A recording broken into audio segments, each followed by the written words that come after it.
कमलनाथ जी ने जो एक पखवाड़ा तय किया है इस पूरे प्रदेश में, पंडित जवाहरलाल नेहरू जी के जन्म 14 नवंबर से लेकर के 31 तारीख तक एक हफ्ते तक प्रोग्राम उन्होंने पूरे राज्य को दिया है। उसी से संबंधित प्रोग्राम को संचालित करने के लिए आज ब्लॉक कांग्रेस कमेटी के अध्यक्ष गुड़ के महेंद्र उपाध्याय जी, पद्मवीर सिंह जी रायपुर करचुलियान के ब्लॉक अध्यक्ष और ब्लॉक अध्यक्ष गोविंदगढ़ के श्री नरेंद्र सिंह तिवारी जी मौजूद थे। इस अवसर पर ब्लॉक अध्यक्ष मणिकुमार गुरु प्रसाद तिवारी और जनपद पंचायत के उपाध्यक्ष नृपेंद्र सिंह जी भी वहाँ पर मौजूद थे। सभी लोगों ने मिलकर के तय किया है कि 16 तारीख को गुड़ में एक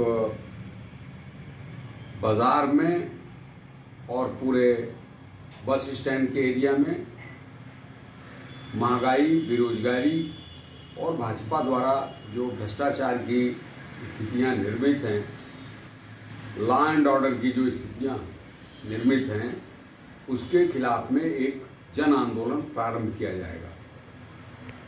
सड़कों में कार्यकर्ता जनता निकल करके भाजपा के इस कुशासन के खिलाफ में जो कोरोना काल से लेकर के अब तक व्याप्त है, उन सारी बातों को जनता के सामने उजागर किया जाएगा। तो ये कार्यक्रम 16 तारीख को, जैसा मैंने कहा, गुड़ में, 18 तारीख को गोविंदगढ़ में और 20 तारीख को रायपुर करचुलियान में करने का फैसला ब्लॉक कांग्रेस कमेटी के अध्यक्षों ने लिया है। उनके कुशल मार्गदर्शन में हम सब लोग वहाँ पहुँचेंगे।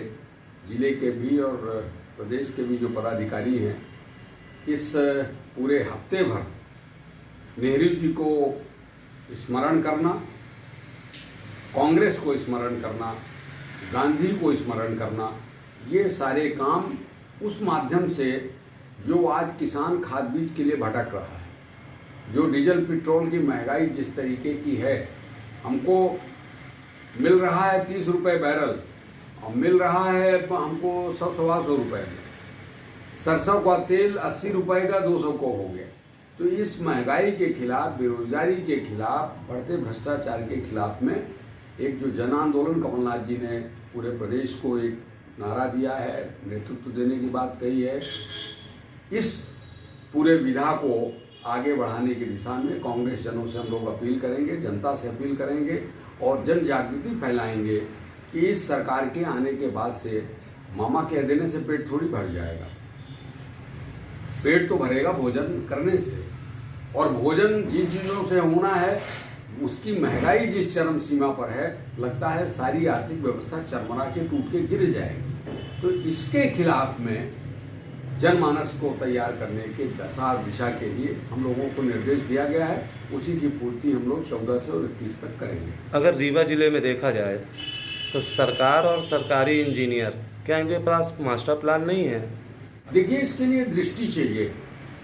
ये जो बात आप कह रहे हैं, ये बिल्कुल हकीकत है, कोई रीवा जिला भर का प्रश्न नहीं है। मुझे तो लगता है, मैं सारे प्रदेश में घूमता रहता हूँ, ये प्रदेश का ही ये हाल है। रीवा जिले का तो और बुरा हाल है। रीवा जिले के जो विकास को जिन्होंने अपनी सीमाएं बांध रखी हैं और अपने को गौरवान्वित महसूस करते हैं, विकास पुरुष कहलाने वाले, इन 15-16 वर्षों में सामान से लेकर के रेलवे स्टेशन तक तो मैं देखता हूँ, तो अगर 2 किलोमीटर रोड बनी है तो 4 किलोमीटर उखड़ी है, और जब वो 4 किलोमीटर आगे बन गई है तब ये 2 किलोमीटर उखाड़ दी जाती है।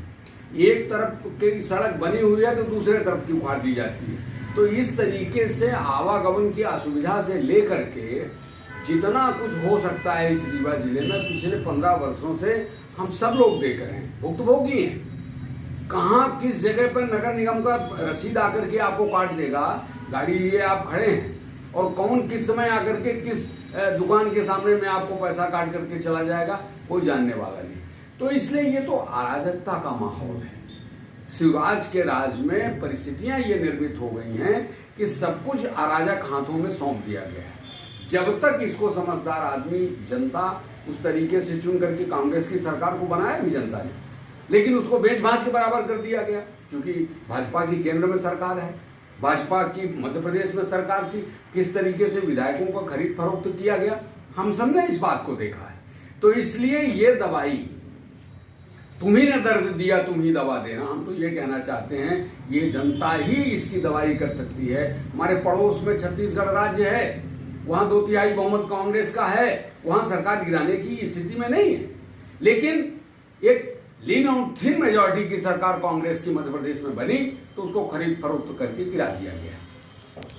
ये कठिनाई नगर निगम द्वारा संचालित की गई है। जहां की आप चर्चा कर रहे हैं, मैं तो मनुष्य तो छोड़ दीजिए, कई बार नालियों में डॉक्टर अवस्थी के घर के सामने मैं जानवरों को देखता हूं, बेचारे इधर से उधर घूम रहे हैं उस नाली के भीतर में। नाली खोद दी गई है और पड़ी हुई है जस का तस। तो ये इसी घोर अव्यवस्था की बात मैं कर रहा हूं कि सिर्फ नगर निगम काहे के लिए, टैक्स लगाने के लिए, लेकिन जो हमको सुविधा चाहिए उसको कोई देखने और सुनने वाला नहीं है। तो ये जब तक जनता इसको सोचेगी नहीं, सचेत होगी नहीं, तब तक मुझे नहीं लगता है कि इसके उपाय पर कोई ज़्यादा चिंतन किया जा सकता है। मेरा मानना है कि ये आमूलचूल परिवर्तन करने पर ही इस तरीके की चीज़ों से पटाक्षेप मिलेगा। आप हमारे स्टार मीडिया चैनल के साथ जनता के लिए क्या संदेश देना चाहते हैं? नहीं, मुझे लगता है कि आने वाले समय में देखिए, प्रजातंत्र में तो जनता के लिए सबसे बड़ा संदेश है कि सरकार उसी की है, चाहे वो ग्राम पंचायत की सरकार हो, चाहे नगर पालिका नगर निगम की सरकार हो, चुनती वही है। इसी तरीके से चाहे विधानसभा की सरकार हो, चाहे केंद्र की सरकार हो, जनता चुनती है। और ये 5 वर्ष में इस प्रक्रिया से, इस प्रोसेस से गुजरना पड़ता है, यही प्रजातंत्र है। तो मेरा जनता से केवल प्रार्थना इतनी है कि जब ये चुनने का प्रश्न आए, चाहे पंचायत को चुनने का प्रश्न आए, चाहे नगरीय निकाय को आए, चाहे विधानसभा को आए, चाहे लोकसभा को आए, आप उस समय फिर ये भाई भतीजावाद, धन दौलतवाद, फलाना ढेकड़ा, जो जिन दबावों में हम पढ़ के काम करते हैं, ये उसके दुष्परिणाम है कि फिर हम 5 साल भुगतते हैं उसको। तो उससे इतर हट करके प्रजातंत्र में तो 70 साल से आदमी देख रहा है, मैच्योर हो जाना चाहिए और वो जनसेवक जो जनता की भलाई कर सके, जनता के लिए काम कर सके, उसको चुन करके भेजना चाहिए। मेरा यही संदेश है। देश प्रदेश व स्थानीय समाचार से जुड़े रहने के लिए हमारे चैनल स्टार मीडिया 24 न्यूज को लाइक और सब्सक्राइब करना ना भूलें। धन्यवाद।